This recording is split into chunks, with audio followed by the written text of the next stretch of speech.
안녕하세요. 오늘 수업을 진행할 장승현 산딸기 선생님입니다. 그동안 우리 친구들 즐겁게 보냈었죠? 오늘은 아차산 생태공원의 달라진 모습을 관찰하고요. 그리고 5월이 돼서 많은 꽃들이 피었는데 꽃의 구조와 특징, 그리고 곤충의 역할을 알아보는 시간을 갖겠습니다. 그리고 두 번째 시간 우리 집 문패 만들기를 하겠습니다.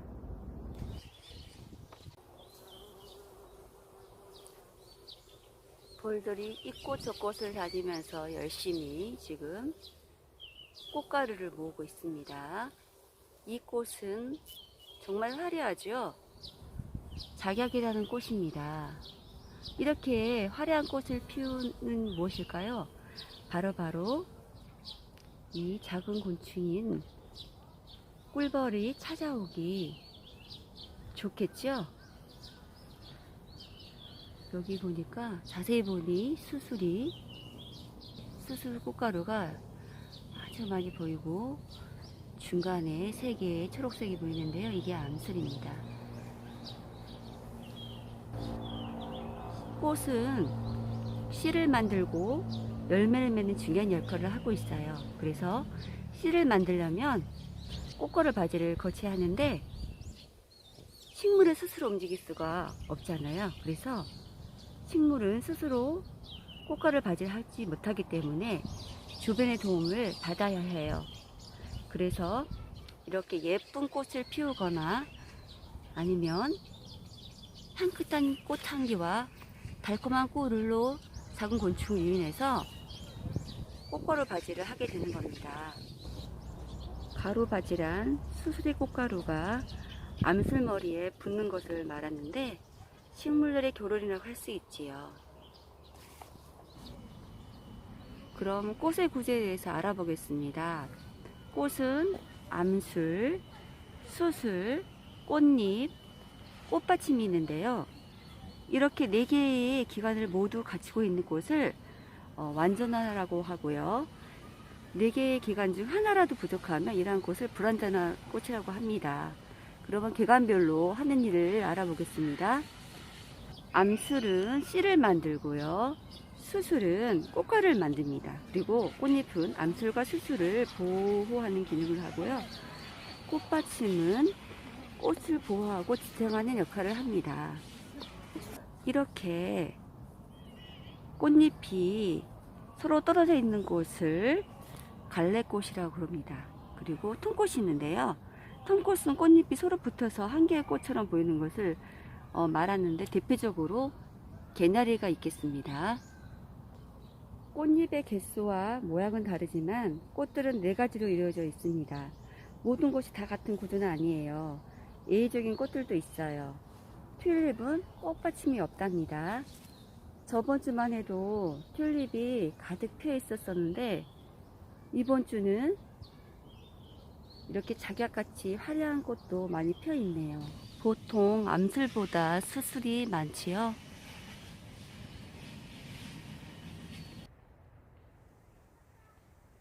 아카시 꽃은 5월의 대표적인 꽃으로 널리 알려져 있는데요. 5월, 6월의 긴 꽃대 위에 나비 모양의 하얀 꽃을 무리를 이루어 피우는데요. 꿀이나 향기가 풍부해서 우리나라의 대부분 양봉농가에서 가장 필요한 꿀을 얻을 수 있는 꽃이기도 하고요. 벌꿀들의 생육을 하기에 가장 적합한 구조로 이루어져 있다고 해요. 그리고 아카시 꽃을 따서 뒤쪽을 빨아먹으면 달콤한 꿀을 먹을 수 있습니다.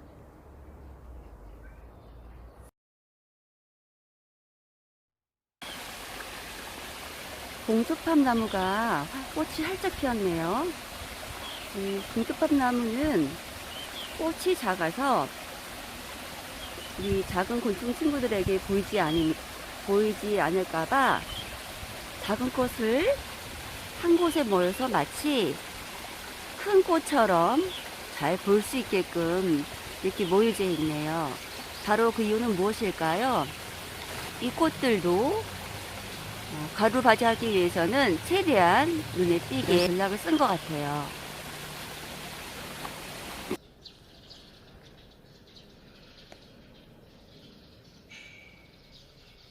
이 나무는 산딸나무라는 나무인데 지금 올이 되면 많은 꽃들이 피지요. 이 나무도 꽃이 피는 친구 중에 하나인데, 자, 여기 보면 하얀 꽃잎이 있고 또 중간에 또 하나 있습니다. 그런데 이 중에서 어떤 게 진짜 꽃일까요? 바로 여기 중간에 있는 꽃이 진짜 꽃입니다. 그럼 옆에 있는 하얀 꽃은, 하얀색은 무엇일까요? 워낙 꽃이 작다 보니 가짜 꽃을 만들어서 작은 곤충을 불러들이려고 이렇게 전략을 짠 것입니다. 그래서 곤충들이 이 하얀 꽃을 보고 오겠죠. 그래서 가루바지를 할 수 있게 되겠습니다. 돌꽃나무도 꽃이 피었네요. 꽃을 자세히 살펴보면 가운데 작은 꽃들이 옹기종기 모여 있고 가장자리에는 꽃잎이 커다란 꽃잎이 자리 잡고 있어요. 테두리를 장식하고 있는 큰 꽃잎은 헛꽃이어서 가운데 조그만 꽃이 참꽃이랍니다. 왜 헛꽃이 피었는지 궁금하지 않나요? 작은 꽃으로는 벌과 나비를 유인할 수 없어서 종족을 보존하고자 헛꽃을 생겨난 것이라고 해요. 산딸나무와 비슷하지요. 토끼풀도 꽃이 피었네요. 클로버란 이름으로 익숙한데요. 옛날에 클로버 꽃으로 목걸이나 왕관, 팔찌 같은 것을 만들어 놀았던 기억이 나네요. 토끼풀은 작은 꽃송이들이 모여 한 송이 꽃을 이루고 있어요. 그 작은 꽃들은 아래로부터 위로 순서대로 피는데 한 송이 꽃 속에는 앞으로 필 꽃과 피어 있는 꽃, 그리고 진 뒤에도 떨어지지 않는 꽃이 뒤섞여 있어요. 토끼풀이 작은 꽃송이를 순서에 따라 피워가는 것은 오랜 기간 벌레들을 불러 모으기 위함이에요. 각 꽃송이의 수명은 비록 짧지만 앞으로 필 꽃망울을, 물론 시든 꽃이 한 곳에 모여 있기 때문에 전체적으로 마치 하얗게 큰 꽃이 계속해서 피어 있는 듯이 보이는 것인 거예요. 토끼풀은 이런 술책을 써서 꿀벌들을 불러 모으는 것이랍니다. 토끼풀 꽃에 유난히 꿀벌들이 많이 모여 있는데요. 꽃가루 바지를 돕는 곤충이 없어진다면 어떤 일이 생길까요? 식물이 제대로 꽃가루 바지를 하지 못해 씨와 열매가 만들어지는 양이 줄어들 거예요. 그리고 꽃에 꿀이 많을수록 곤충들이 많이 모입니다. 산철쭉인데요. 한쪽에는 이미 수정이 마치고 수술과 꽃잎이 떨어지고 암술만 남아있는 모습을 볼 수가 있어요. 산철쭉의 특징적인 모습입니다. 여기 길게 뻗은 암술대가 보이지요?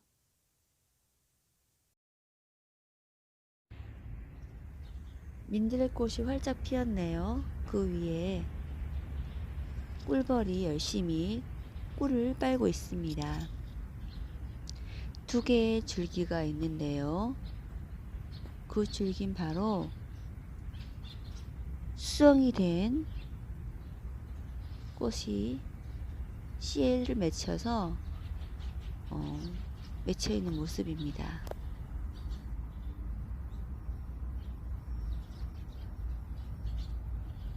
민들레꽃도 여러 송이가 모여 한 송이 꽃을 이루고 있습니다. 마치 한 송이 꽃처럼 보이죠?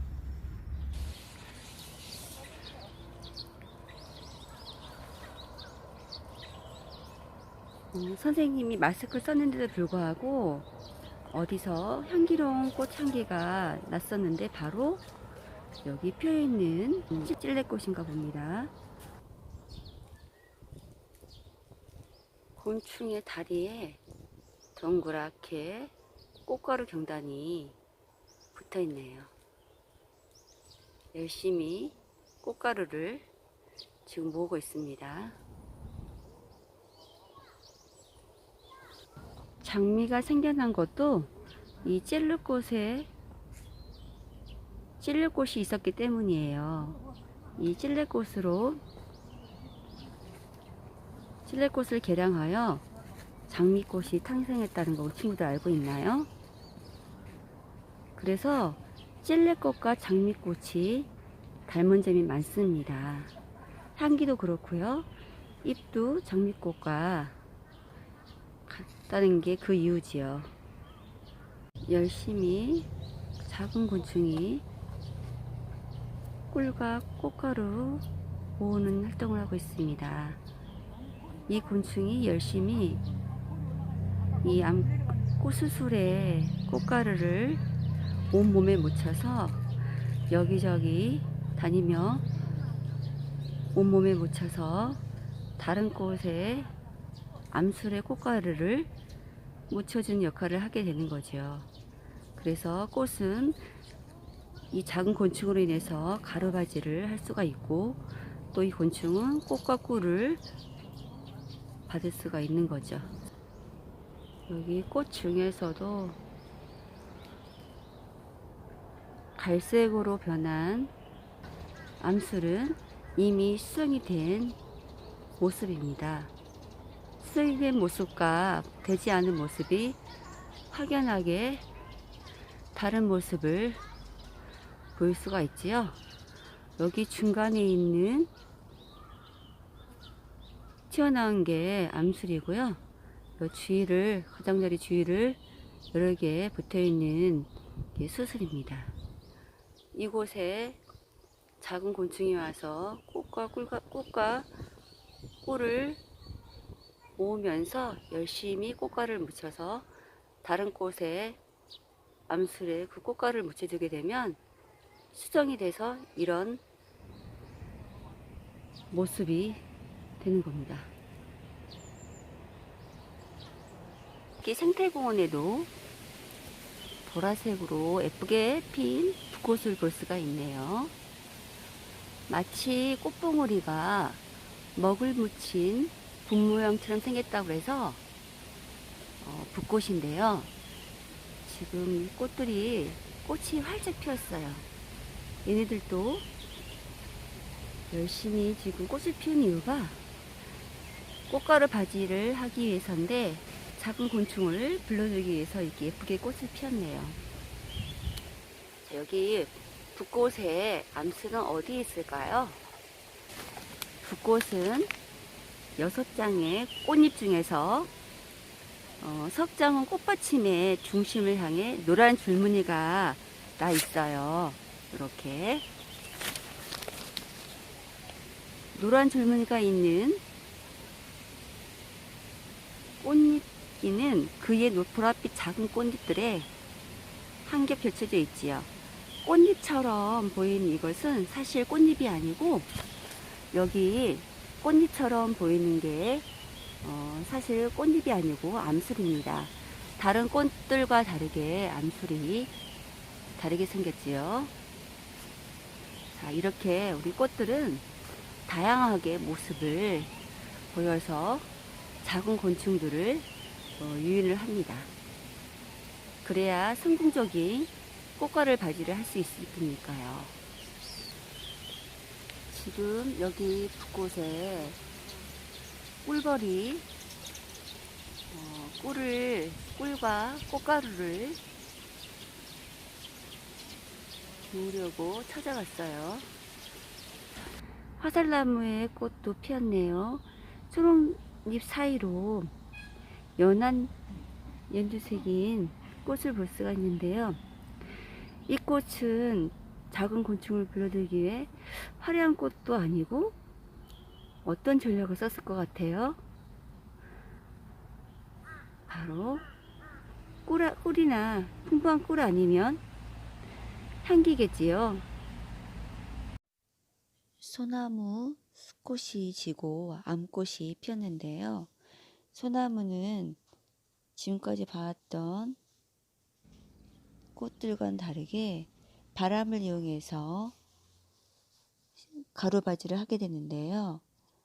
그래서 꽃색은 눈에 띄지 않는 녹색이거나 수선색을 지니고 있어요. 미세한 바람으로 잘 날리기 위해서 꽃가루는 작고 가벼우며 끈적이지 않는답니다. 그리고 오직 바람에 의존하기 때문에 불필요한 색도 향기도 꿀샘도 만들지 않는답니다. 지금부터 우리 집 문패 만들기를 시작하겠습니다. 우리 친구들 키트 받으셨죠? 재료를 한번 확인해 볼까요? 우리 집 문패 만들 나무판과 하나와 그리고 사포와 그리고 색연필이 필요하겠습니다. 만들기 전에 사포질을 먼저 하고 시작하겠습니다. 이렇게 판이 4면이 있고요. 그리고 평면 앞뒤가 있습니다. 이 앞뒤면과 4면의 모서리를 모두 사포질을 해주겠습니다. 먼저 평면부터 이렇게 사포질을 부드럽게 해주시고요. 그리고 뒷면도 마찬가지로 사포질을 하세요. 이렇게 사포질을 하는 동안에 미세 가루가 많이 나오니 친구들 눈에 들어가지 않게 조심히 하면서 사포질 하세요. 자, 이번엔 모서리 부분을 해보겠습니다. 모서리 부분이 날카로우니 친구들 손 조심해서 사포질을 해주세요. 그리고 이 뾰족한 부분도 해주시고요.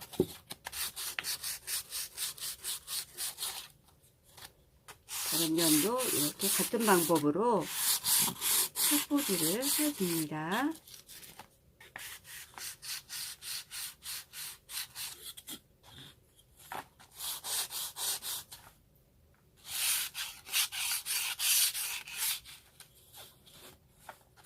맞은편도 마찬가지로 사포질을 꼼꼼히 해주세요. 자, 이렇게 4면을 다 사포질을 했으면 이제 본격적으로 우리가 이제 문패를 꾸며 볼 건데요. 선생님은 이렇게 먼저 꾸며 봤습니다. 요즘 한참 5월이라 예쁜 꽃이 많이 피어서 그 연상에 선생님은 아랫부분에 꽃을 이렇게 표현해 봤습니다. 그리고 사랑방이라는 내용을 썼는데요. 우리 친구들은 다른 이름으로 친구들이 쓰면 좋을 것 같아요. 그럼 한번 꾸며 볼까요? 먼저 이번에 선생님은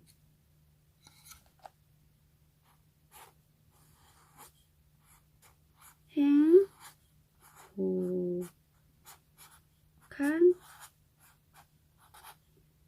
우리 집 한번 이렇게 글을 써봤습니다. 그리고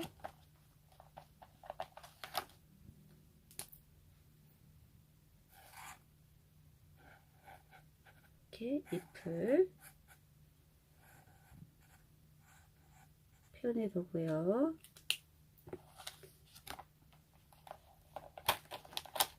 붉은색으로 예쁜 꽃잎을 한번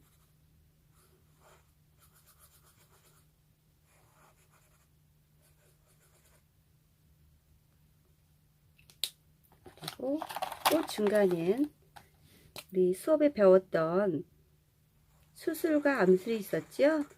여기에 수술과 암술을 모습 이렇게 표현해 봤습니다.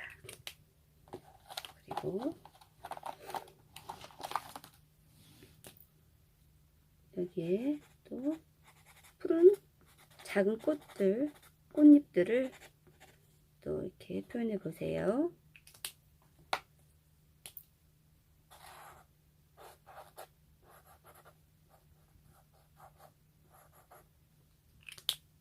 이번엔 노란 꽃을 한번 표현해 볼까요?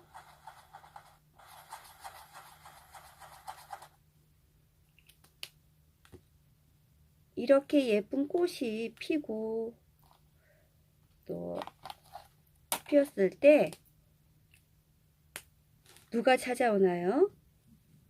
바로 꿀을 먹는 꿀벌과 나비가 찾아오겠죠? 그래서 선생님이 여기다가 나비 한 마리를 그려볼 거예요. 선생님 날개를 먼저 그렸네요. 자, 우리 더듬이를 한번 이렇게 두 개를 그렸습니다. 그리고 머리, 가슴, 배 이렇게. 그리고 또 누가 찾아왔지요? 벌이 찾아왔지요? 꿀벌. 그럼 선생님은 꿀벌을 한번 그려보겠는데요. 잘 그릴지 모르겠네요. 자, 꿀벌도 더듬이가 있습니다. 그리고 몸은 노란 색깔이겠죠? 그리고 꿀벌은 이렇게 선이 있어요. 날개도 있겠지요? 꿀과 같이 보이나요? 또 꽃을 하나 또 그려주겠습니다. 이번에는 자, 이렇게 보라색 꽃도 있었죠? 우리 보라색 꽃도 있으니까 보라색 꽃도 한번 표현해 보겠습니다.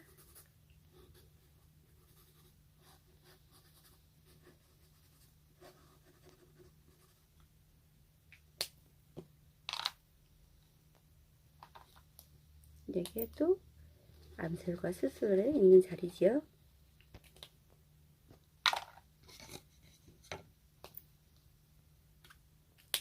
자, 이제 마지막으로 하나 더 할까요? 초록잎을 좀 그려볼까요?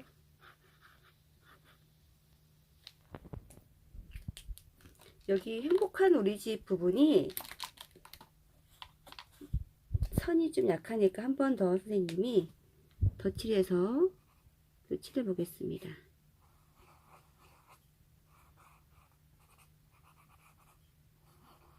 어때요? 훨씬 선명해 보이지요?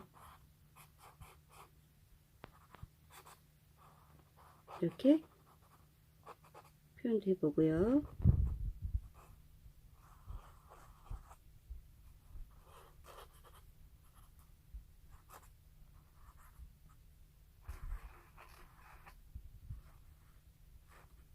친구들도 이렇게 다양하게 한번 표현해 보세요. 자, 어떻습니까? 훨씬 더 또렷해 보이지요? 이렇게 한번 이렇게 꾸며 봤어요. 여기까지 우리 집 문패 만들기로 완성이 되었습니다. 친구들 만든 작품이 마음에 드나요? 코로나로 인해 많이 힘드는데 다음 시간까지 건강히 잘 보내시고요. 다음 시간에는 민들 선생님께서 수업을 진행해 주시겠습니다. 그럼 다음에 만나요. 안녕.